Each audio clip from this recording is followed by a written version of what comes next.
Okay, Bismillahirrahmanirrahim. Assalamualaikum warahmatullahi wabarakatuh. And a very good morning to all my students. Okay, Jennifer, Alina, and Dayang Shafika. Okay, so today we will learn a new chapter. Okay, we will learn something new. Okay, in a nature tourism. That is chapter 5, visitor planning. Okay, why we need to plan the visitor to come to our place. Okay, bukankah sir, makin banyak visitor makin baguslah sir, sebab makin banyak duit dapat. But you have to remember that every action have their own reaction. If you cannot control the amount of the visitor that come to your place, and up, the visitor will not feel comfortable because there are too many visitor at one place, and also there are a lot. If there are too much visitor in one place, eventually it will destroy the place. Okay, therefore throughout this chapter, okay, we will learn one by one, okay, on how to control the visitor to come to our nature place. Okay, so we here will talk more about nature tourism destination. Okay, because we are learning nature tourism. Okay, so there are 4 learning outcome for today. Okay, but sincerely, okay, I will only cover 3.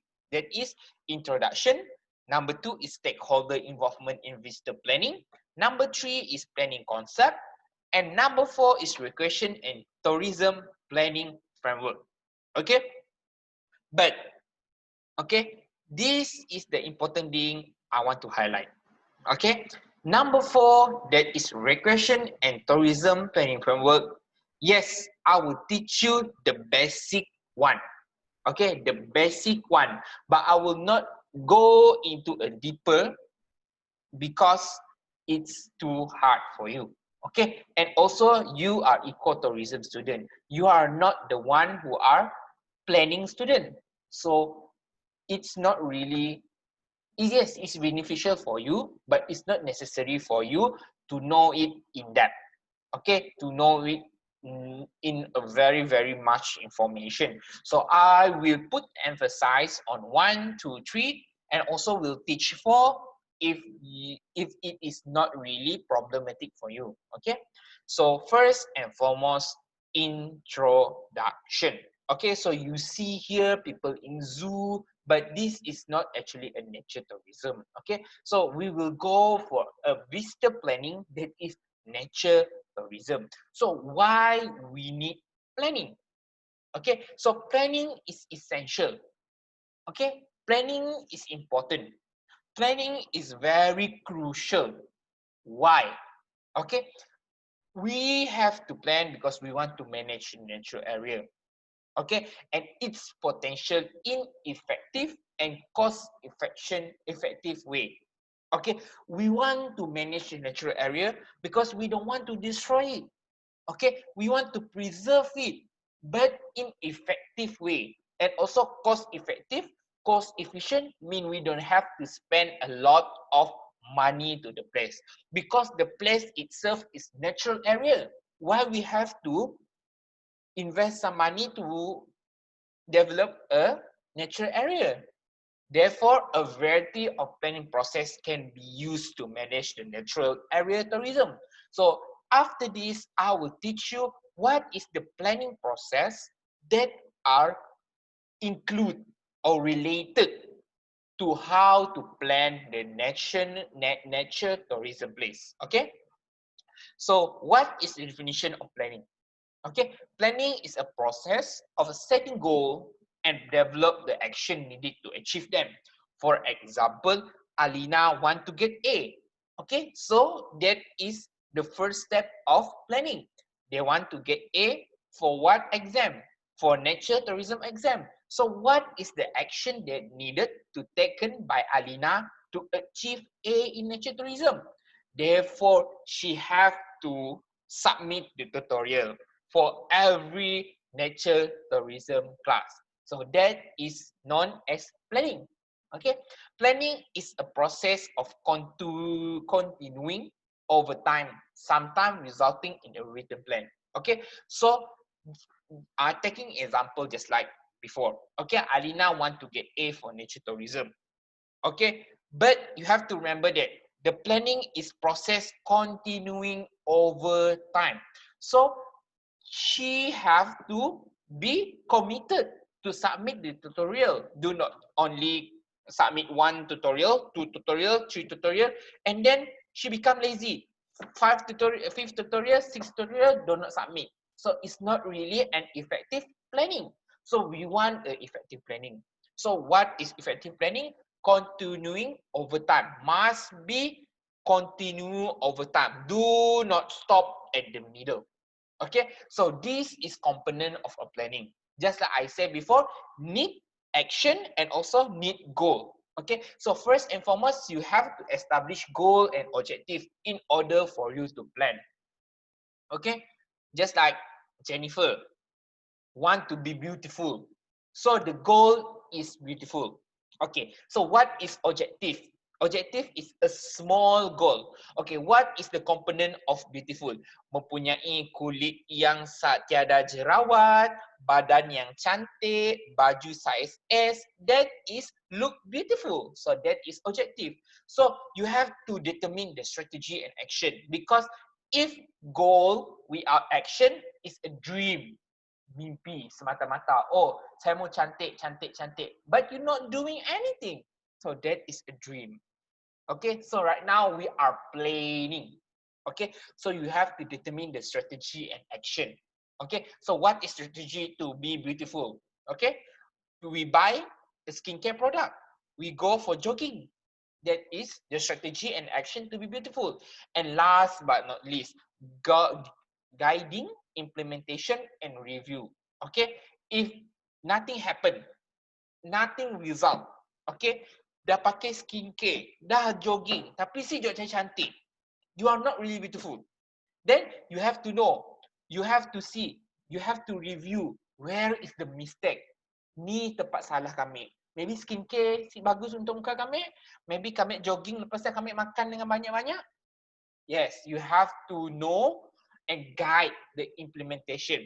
You have to know, is this implementation of action is good or not? Then you have to check one by one. Okay? So next is the importance of planning for nature tourism manager. Okay, so why we have to plan for a nature tourism? Why we have to plan to the nature tourism destination? Okay, first is if you plan for a nature tourism place, you know the limit of environment and modification that deemed acceptable. Okay, so if you do a planning to a place, okay, you know the limit of environment. So for example, in a cave, okay, cave in Mulu cave, okay, only can accept 10 person in one time. That is the limit. If exceed 10%, 10 person in one time, the in gua is very sesak. Okay, the space in the gua is very small. The space in the cave is very small. Do you feel comfortable if it is small and packed? Not comfortable, right? When you feel not comfortable, you will have a lower tourism experience. When you feel not happy, will you come it again? No. So the nature tourism will destroy because you do not have the motivation to come again to the place. Okay. Second is you have to define what define the visitor the tourism manager want to attract. Okay, if you do a planning, you know right now, okay, what is the uniqueness of this destination? Okay, for example, in Bau, okay, if you do a planning, you do a research in Bau, okay, you will know what is the tourism attraction there. Bung Jagoy, for example. Okay, so if you have Bung Jagoy, so how you want to promote to the visitors so that they come to your place. Okay, Number 3 is help to identify the experience of the tourism manager want to produce. Okay, so if in Bung Jagoy, what is the experience that you want to give at Bung Jagoy? You want to give nature experience, you want to give urban kind of experience, you want to give resort experience, you want to give rural experience. So if you do a planning to Bung Jagoy in Bau, then you know what is the experience, the specific experience that you want to give to the one who visit your place. Okay. Number 4 is you identify what is the experience that visitor will have when they come to your place. That is 4 importance of planning. Okay. So after that, you have to know who are the one who plan. Sir, siapa yang boleh plan untuk something attraction tak, sir? So you have to know who is the stakeholder. Okay, stakeholder is people that related to a place. Okay, for example, who is the stakeholder to the college? The lecturer, the student, the administration. So that is the one who related to the college. Okay, so who is the one who related to nature tourism? Okay, and also the one who do the visitor planning. So you have to know the tourist, the researcher, the politician, the local community, tourism industry, local business, government, volunteer. All of these things have the power to involve in planning. Sedangkan kita plan untuk tourist, para tourist yang involved dalam planning. So tourist will the one who will determine whether our planning is good or not. The tourist will determine. Okay, the researcher will make decision. Okay, what is the action that we will take? Politician will come up with a law.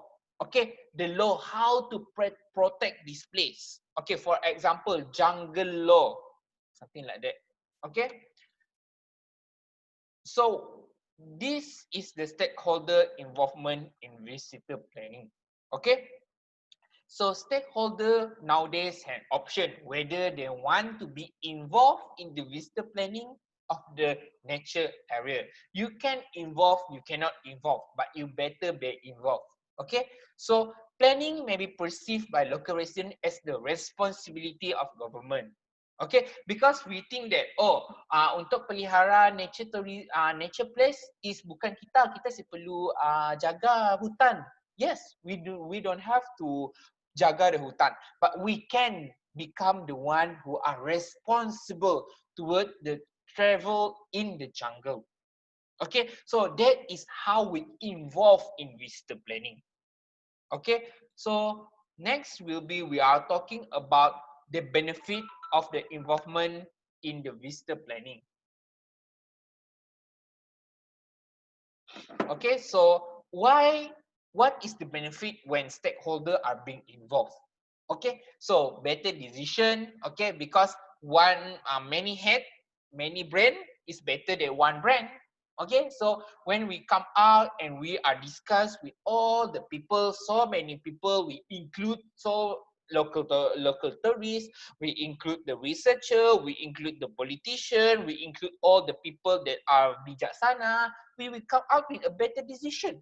Okay, so second is increase accountability of land management. Okay, what is your feeling when people build a building in your place without your permission?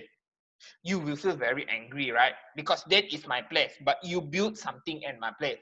Okay, so when the moment you include the people, you include the local people, okay, when become a decision, when you are developing a place, you want to make a tourism place, you will feel very happy, okay, because you are also involved in that project. Okay, so you are accepted. So number 3 is stakeholder acceptance. Okay, you will feel very happy and you are also feel very agree with that kind of development because the development will benefit you also. The local community empowerment. Okay, you give power to the local community to make decision. Okay, and last but not least is you clarify the visitor preference, because when you do the visitor planning, you also ask the tourists, okay, is this planning is good or not? So if you know what is the visitor like and dislike, okay, then you can make a better planning. Okay, so how about the cost, or what is the disadvantage? You need more time because you need to kumpul all the people, all the stakeholders just to discuss one decision. More time needed. Okay, number two is more staff needed, because in order for you to get the decision or the opinion from the people, you need more people to ask the question. So if you cannot do it alone, so you need more staff.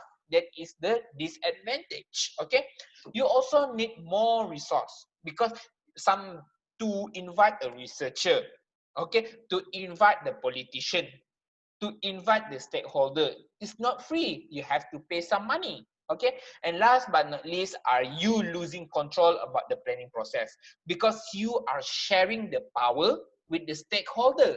So you are not the one who only powerful in that planning process. You are sharing the power to the local community, you are sharing power to the politician, you are sharing power to other people. Okay, so that is the disadvantage. Okay, so planning concept. So we have to know first what is carrying capacity. Okay, so carrying capacity is just like your stomach.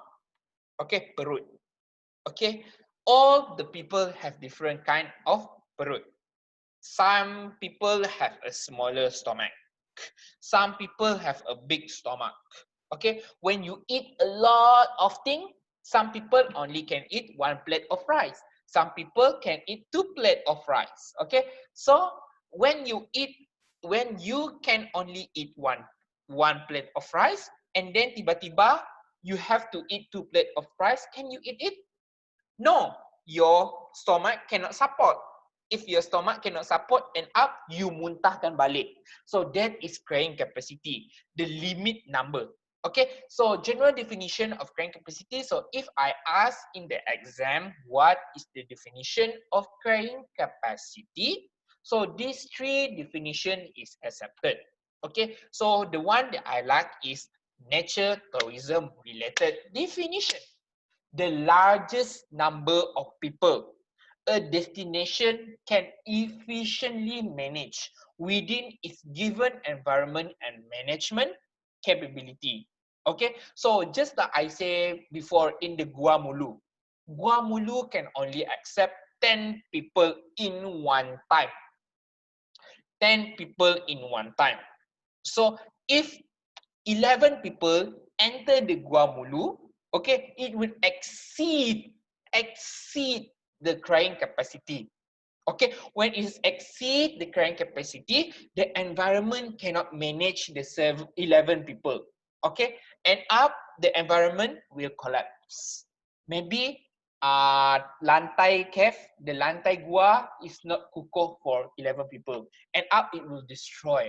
Okay, number two, also you can see the tourism related definition, also the one that I like, the maximum number of tourists that can visit a certain destination without affecting the tourist experience. Just like when you go to Gua Mulu, okay, Gua Mulu can only accommodate 10 people. When there are 11 people enter the Gua Mulu, do you feel very happy? Because you bersesak-sesak, something like that? Nyatok dekat gila dengan kami, gelik kami. So, the tourism experience will be decreased. You will feel not happy. You actually want to go for travel to get happiness. But at the end of the day, you are very sad. So that is not good. When that is not good, it is exceeding the carrying capacity.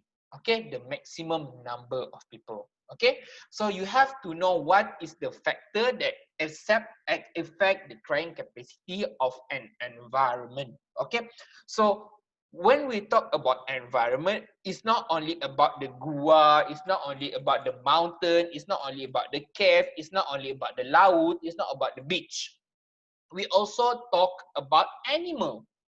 Okay, so animal also have their own carrying capacity. Okay, when the carrying capacity is big, okay, there are more animal, can be exist in one place because we are talking about nature tourism. Animal also one of the component in the nature tourism. Okay, so food availability. Okay, when there are more food, the more species can be accommodated. When there are less food, then there are less people that can accommodate. For example, 11 ringgit. Okay, you can only eat 2 chicken in KFC. 11 ringgit. This is example, only 2 chicken. Can you share it with someone else? Okay, yes, you can share if you are full enough when eating 1 chicken. But when 5 ringgit and you only have 1 chicken, can you share it with other people? No, because you only have 1 chicken. So the more food available, the more species can be accommodated. Okay, so number 2 is water. Okay, when the water is limit, the species will eventually die. Okay, because the water itself, people can live without food for 7 days. Okay, but people cannot live without water for 3 days. Water is essential for food digestion, to help control and regulate body temperature, and also to produce food for plant. Okay, if there are no water, there are no plant, there are no animal. For example, in the desert, there are less animal. It's not like it's have no animal, it less animal and also have less number of plant. That's why water is important. Okay, number 3 is ecological condition. Okay, so if the ecological condition, we are talking about pollution, we are talking about nature disaster. If the place is prone to get gempa bumi, do you think that the place have people, the place have animal, the place have plant? Okay, you have to know also the ecological condition. For example, on the volcano, you know the volcano, letusan dekat gunung berapi. Gunung berapi is a very dangerous place. They have a very extreme ecological condition. Okay, when there are extreme ecological condition, the carrying capacity will be decreased. Okay, because it cannot accommodate a lot of people, because there are no food available, there are no water available, and also it's very dangerous. Okay, and last but not least is space. Okay, the example that I give before this is Gua Mulu. If Gua Mulu is very small space, then it only accommodate a small number of people. If there are a big space, then it also can accommodate a lot of people. And when there are a big space, okay, the food available, water also will increase, because there are a space for food and water to exist. But if it is in the small place, the food and water also will decrease. That's why space is very important. Okay.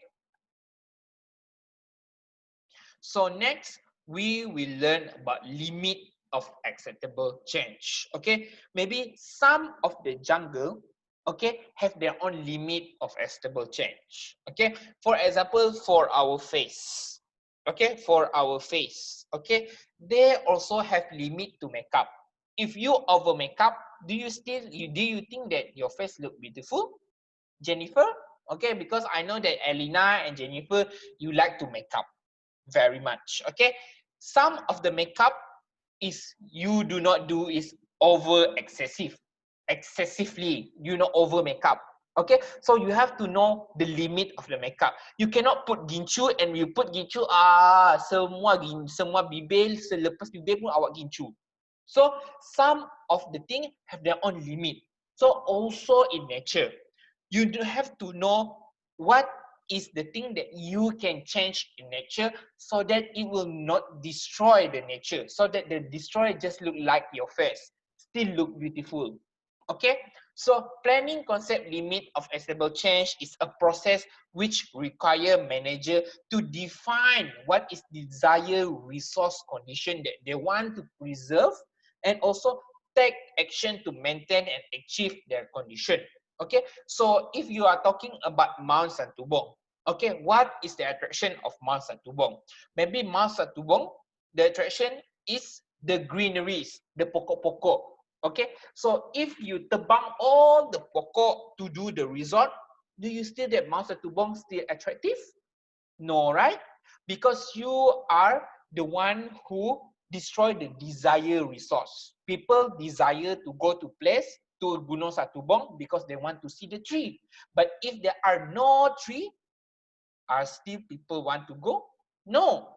Okay, so it doesn't really prevent change. We are not limit ourselves. Okay, so we cannot tebang all pokok. No, we only say that you can tebang pokok, but tinggalkan sikit supaya ia tidak over limit. Okay, it do not prevent change, but instead minimize the change. We don't want it to be two changes. Okay, so limit of acceptable change can be useful tool to help Ramsar site. Okay, Ramsar site is wetland, tanah basah, bukan tanah basah, tempat basah is not tempat basah actually. Ramsar site is wetland. Wetland is where tempat is wet. For example, tepi-tepi paya bakau, something like that. They have water. Okay, and describe the ecological characteristic of wetland. Okay, so limit of acceptable change are defined as variation that consider acceptable in particular component or process of ecological character of wetland. I think this is not really important for you. Okay, so you have to know the basic. Okay, what is the limit change? Okay, and this part is the thing that I say that the most difficult. So I will teach you the basic of recreation and tourism planning framework. Okay, so actually recreation and tourism planning framework is we want to talk, okay, if this place is suitable for this kind of recreation. Okay, how you want to determine that? Okay, sungai tu boleh disampan, sungai tu boleh berkanu, hutan tu kita boleh naik 4x4, hutan tu kita hanya boleh hiking, hutan tu kita boleh bola flying fox. Okay, hutan tu kita boleh bola resort, something like that. So how to determine that a certain place can do recreation or not? Okay, so we will talk about ROS first, I think. Okay, yes, ROS. Okay, so ROS actually stand for Recreation Opportunity Spectrum. Okay, so ROS is Recreation Opportunity Spectrum. So you have to pay more attention about this. Okay, but I will not include it in exam because this is quite difficult for you. Okay, so we want to know that is this place is suitable for this kind of recreation. Okay, so what is the component that are determine whether this place is suitable or not? So first is physical setting, second is social setting, and last but not least is managerial setting. Okay, so you have to know, is the size big enough to play flying fox? Okay, is it remote enough? If there are something happen when you are flying fox, can you ask for help? Okay, and also you see the evidence of human. Okay, can you do a flying fox atas rumah orang? Okay, so this kind of thing is determining what recreation activity can you do. Okay, so just like I said before, I will only give you the basic. Okay, so second is we are talking about VIM. Okay, VIM is actually visitor impact management. Okay, visitor impact management is the moment you have to manage the impact of a visitor. Okay, so we are talking about ROS, VIM, and also last but not least is tourism optimization management model. Okay, this is the model where developed for tourism planning in natural tourism, natural area. Okay, so this is the earliest step before you do a planning, that is tourism optimization management operation. So you can see that this is quite advanced for you. That's why I don't really want to put a very, very high emphasis on this three things. But you have to know that this three things is ROS, VIM, and tourism optimization model.